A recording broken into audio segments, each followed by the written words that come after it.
Quick update. The Tamiya Schwimmwagen. Gotta say, for an old kit, this thing just is relatively flawless. Everything just fits together real nice. I built up the engine, painted it just in accordance with the directions or instructions. I could have left it out because I'm going to have the engine cover closed in the in what I have planned. But I figured, what's a car without an engine? You got to at least build the engine. Also, I have the Eduard PE set that I've been putting in, and have I find it's like all the rest of the PE stuff. It's very good. I like it a lot. I did, however, have a couple little issues with it. The metal floorboards that came with it, there's no detail on them. I mean, it's just flat metal. Whereas the kit part has some nice wood grain texture in it. So I opted for the wood grain texture, a couple of different coats of paint and some wash and so on and so forth. I think it looks fairly well. What I was thinking though, I like the front panels on the PE set and the hinges, because I found photographs where they have those in. But so I cut the front one off of this one and installed it, and after fiddling around with it, and I found also that when you use the metal one, you have to cut out the back and the pedals get shifted way over. So if you're going to use this kit, it's something you have to consider. Your pedals get shifted and you may lose, well, you do lose a lot of space.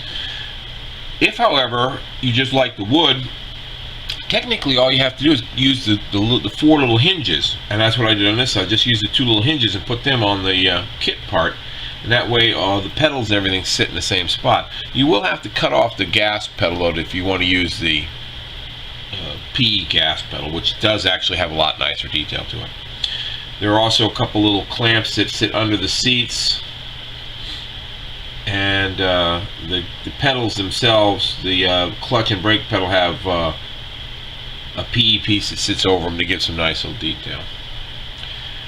Now, the Archer set, I mean the Eduard set, has a really nice dashboard and a little catch for the under dash, whatever the heck that thing is, I'm not sure, and the tool connectors are the tool mounting points, and they all look very, very nice. Couple of problems though. I did find that the corner braces that they have for it here and here are cut at 90-degree angles, but the plastic is a couple degrees off, so you have to choose either to mount them straight to the top and then fill the gap on the sides, or mount them straight to the sides and then fill the gaps on the top, which is what I ended up doing. It's just a little extra crazy glue, and it filled in real nicely. What they also, though, they left out, you're probably not going to see them on camera too well, are these five little tie-down points that are used to hold or secure the canvas convertible top when it's in a down position. Oh, it's also used actually when it's in the up position. It hooks to the bottom of the back. Tie down, it's hooked to it to hold it in place in the back. So they do have a dual function on them. Those came out of another, I believe, Eduard kit that I got.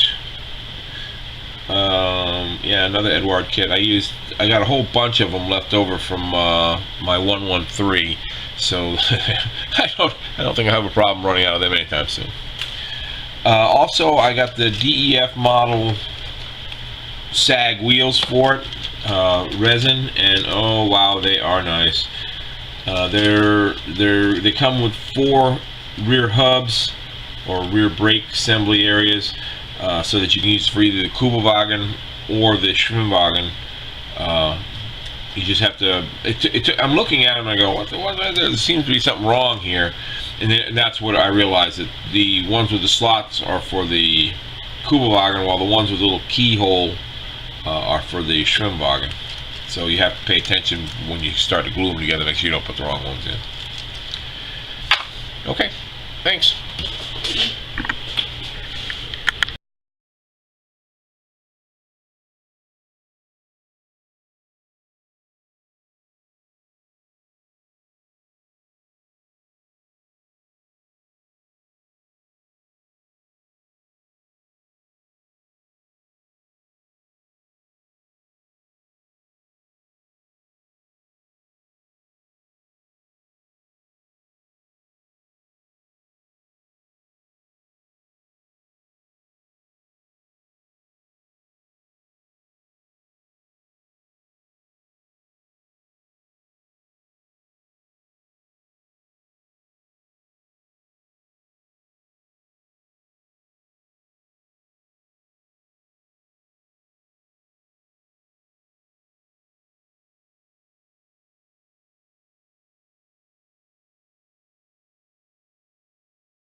Okay, knocked another one off my list of things to do. This is the vignette that I was planning on building when I purchased the PAK and the Schwimmwagen, and I think it turned out kind of nice actually. The kits are both Tamiya. The base is just a piece of plywood. The ground coverings are Woodland Scenic, if I'm not mistaken. The lamp post and wrought iron and road and such are all, of course, mini art. It was kind of fun and challenging. I'd never built a brick wall like that before. The kits are pretty much so out of the box. There are a couple of little exceptions to that. The gun, the two handles that control the elevation and targeting of the weapon in real life had a connection point to them with the bearing surfaces, I suppose, in order to help stabilize them so they weren't just arms flailing about in space. They got added, along with a small rectangular box with a cable that I'm not sure what it was for, but it was in the photographs too, so that got added to the gun.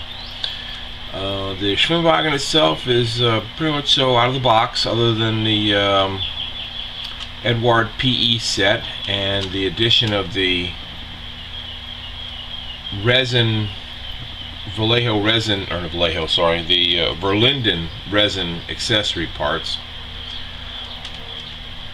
The only other real thing I had to do was add handles to the ammo boxes.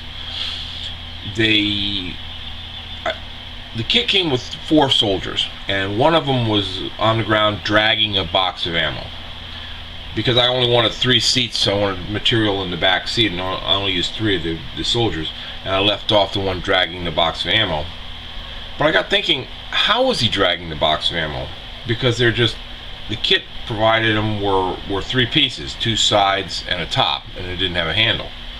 So I got looking at photographs and even a closer examination of the instruction sheet itself, and on the back it clearly shows in the drawing not only the bearing connection between the 2 handles, it also shows that all the canisters have handles on them. They didn't provide them in the kit, of course, so those are all scratch made. The lamp was broken for 2 reasons. 1 for dramatic effect, and 2 because if it was still sitting up straight, it wouldn't fit in a clear plastic case I plan on setting it in. And I guess that's about it. I hope you like it. Thanks for watching.